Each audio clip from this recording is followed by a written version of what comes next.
안녕하세요, 여러분. 오늘도 말씀으로 하루를 여는 여러분을 진심으로 환영합니다. 혹시 매일 학교 등에서 교과서와 책을 통해 역사 공부를 하다가 현장 체험 학습을 가서 실제 유적지 등을 보았을 때의 그 기분을 기억하시나요? 더 생동감 있게 역사가 내 머릿속에 들어오는 기분이 들지 않았나요? 하나님께서도 이런 방법을 사용하시기도 하였습니다. 심판의 메시지를 말씀만 하실 뿐 아니라 간접적으로 체험케 하셔서 이스라엘 백성들이 더 생동감 있게 깨닫게 될 수 있었습니다. 함께 읽고 묵상하면서 우리도 하나님의 메시지를 어떻게 살아낼지 고민해보는 시간 되기를 바랍니다. 오늘의 주제는 하나님의 시청각 교육입니다. 오늘의 말씀은 에스겔 4장 1절에서 17절입니다. 이제 너 사람아, 흙판을 가져다가 그것을 내 앞에 두고 예루살렘 성읍을 그 위에 그려라. 그러고 나서 그곳을 포위하여라. 그것을 둘러 포위망을 세우고 토성을 쌓고 진을 치며 그 주위에 성벽을 부수는 쇳덩이들을 설치하여라. 또 너는 철판을 가져다가 너와 성 사이에 그것을 철벽으로 세우고 내 얼굴을 그것을 향해 돌려라. 그것은 포위당할 것이고 너는 그것을 포위할 것이다. 이것이 이스라엘 족속을 향한 표적이 될 것이다. 그리고 너는 왼쪽으로 누워 이스라엘 족속의 죄악을 내가 뒤집어 써라. 너는 내가 옆으로 누워있는 날의 수만큼 그들의 죄악을 감당해야 할 것이다. 내가 그들이 죄 지은 횟수를 내게 날수로 정하니 그 날수가 390일이다. 그러니 너는 이스라엘 족속의 죄를 감당해야 할 것이다. 너는 이것을 끝내고 난 후에 다시 오른쪽으로 누워라. 그리하여 유다 족속의 죄를 감당하여라. 한 해를 하루씩 쳐서 40일을 내게 지우겠다. 그러므로 너는 내 얼굴을 포위된 예루살렘 쪽으로 향하고 팔을 걷어 올리고 그곳에 대해 예언하여라. 내가 너를 밧줄로 묶어 내 포위 기간이 끝날 때까지 내가 몸을 이쪽으로 저쪽으로 돌리지 못하게 할 것이다.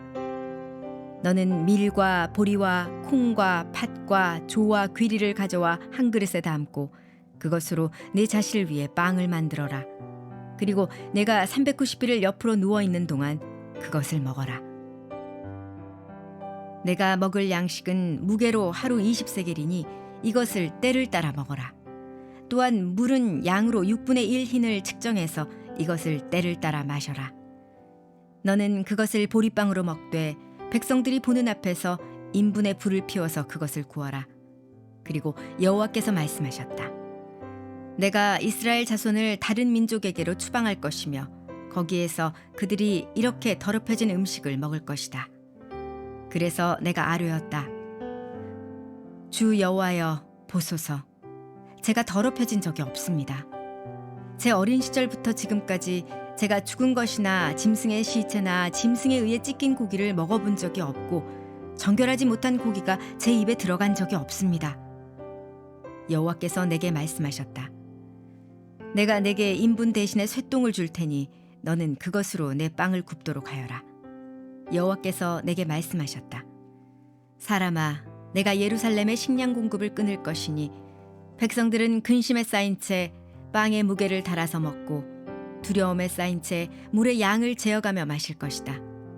빵과 물이 모자라기 때문에 그들이 서로 놀라움에 쌓인 채 그들의 죄악으로 인해 쇠약해질 것이다. 하나님은 에스겔에게 흙벽돌 위에 예루살렘을 그리고 포위하게 하며 430일 동안 한쪽으로만 누워 이스라엘의 죄를 상징적으로 짊어지게 하셨습니다. 또한 극도로 제한된 음식과 쇠똥으로 구운 떡을 먹게 하여 예루살렘이 포위되어 겪을 극심한 굶주림과 수치를 몸으로 보여주도록 하셨습니다. 이 모든 게 왜 필요했을까요? 이스라엘은 말로는 전혀 듣지 않았습니다. 하나님이 아무리 선지자를 보내서 경고하셔도 무시하고 안일하게 생각했죠. 그래서 하나님은 더 이상 말로 하지 않으셨습니다. 그들이 눈으로 보게 하셨습니다. 에스겔이라는 한 사람의 삶 전체를 통해서 메시지를 전하신 것입니다. 너무 충격적이라 잊을 수 없게 만든 것이죠. 하지만 여기서 중요한 것은 행동 자체가 아니라 그 속에 담긴 하나님의 마음입니다. 하나님은 왜 이렇게까지 극단적인 방법을 쓰셔야 했을까요? 이스라엘은 하나님의 특별한 백성이었습니다. 세상의 빛이 되어야 했습니다. 그런데 그들은 빛이 되기는커녕 이방인보다 더 어두운 존재가 되어버렸습니다. 하나님을 섬긴다고 하면서 동시에 우상도 섬기는 이중적인 삶을 살았습니다. 이것이 얼마나 하나님을 아프게 했을지 생각해 볼까요? 마치 사랑하는 자녀가 집을 나가서 더러운 곳에서 굴러다니는 것을 보는 우리 아버지 어머니의 마음과 같지 않을까요? 그래서 하나님은 이렇게까지 강렬한 경고를 하셔야 했던 것입니다. 하나님의 심판은 단순한 분노가 아닙니다. 그것은 사랑하기 때문에 주시는 마지막 경고입니다. 부모가 자녀에게 이러다가 큰일 난다고 말하는 것과 같습니다. 여러분, 하나님의 말씀은 그냥 정보가 아닙니다. 우리 삶을 바꾸는 메시지입니다.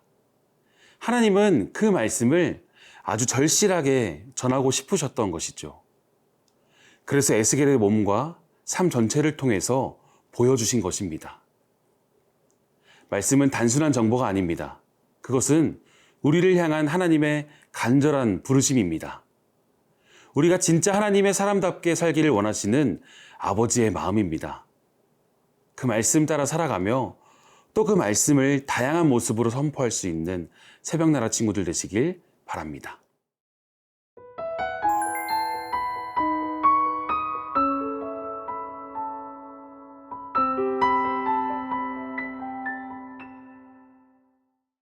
에스겔은 이 명령들이 너무 힘들고 이해하기조차 어려웠을 것입니다. 14절에서 에스겔이 말하는 것을 보면 에스겔은 그러한 경험이 없었기 때문이죠. 누가 1년 넘게 한쪽으로 누워 있으라고 하면 할 수 있을까요? 쇠떡으로 구운 떡을 먹으라고 하면 하나님 너무하십니다 라고 하지 않았을까요? 그런데도 에스겔은 순종합니다. 왜일까요? 바로 하나님의 말씀이기 때문입니다. 이상해 보여도 고통스러워도 사람들이 비웃어도 하나님이 말씀하신 것이라면 그는 해야 했습니다. 더 중요한 것은 에스겔에게는 백성들에 대한 안타까운 마음이 있었다는 것입니다. 지금 듣는 귀를 가진 사람은 에스겔 뿐이었습니다. 자신의 삶을 통해 보여주는 미래의 징조를 백성들이 빨리 깨달아야만 다가올 심판을 피할 수 있었기 때문입니다. 그래서 에스겔은 이스라엘 족속에 대한 사랑으로 고통을 인내하며 주님의 명령에 순종한 것입니다. 우리도 마찬가지입니다. 하나님을 믿는다는 것은 그냥 교회 가고 찬양하고 단순히 기도하는 것으로 끝나지 않습니다. 우리의 삶으로 말씀을 살아내야 합니다. 예수님께서도 70명의 전도자들을 파송하시며 너희들을 보냄이 양을 이리 가운데로 보냄과 같다고 말씀하셨습니다. 왜 강한 사자 같은 자들을 보내시지 않으셨을까요? 생명은 힘으로 굴복시켜 얻을 수 있는 것이 아니기 때문입니다. 때로는 친구들 앞에서 식사기도 하는 게 부끄럽게 느껴질 수도 있습니다.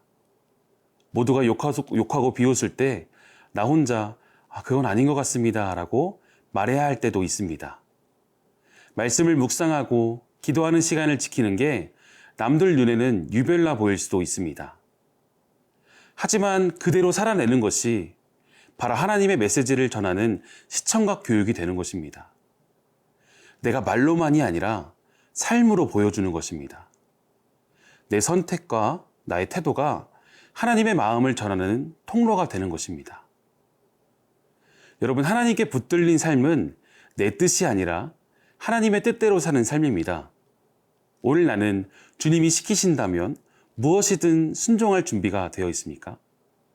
말씀을 듣고 끝나는 것이 아니라 그 말씀을 살아내는 그런 사람이 되시길 소망합니다. 사랑하는 하나님 아버지, 오늘 말씀을 통해 에스겔처럼 말씀을 삶으로 살아내는 법을 배우게 해주셔서 감사합니다. 주님, 우리가 말로만이 아니라 삶 전체를 주님의 메시지를 전하는 사람들이 되게 하여 주시옵소서. 고난이 와도 그것을 억울함이 아닌 영광으로 받을 수 있는 믿음을 주옵소서. 세상이 비웃고 이해하지 못해도 주님의 뜻이라면 순종할 수 있는 용기를 주시고 우리의 선택과 삶이 하나님의 사랑을 보여주는 산 증거가 되게 하옵소서. 오늘도 우리를 통해 생명을 구원하시는 주님의 영광이 나타나게 하옵소서. 예수님의 이름으로 기도합니다. 아멘.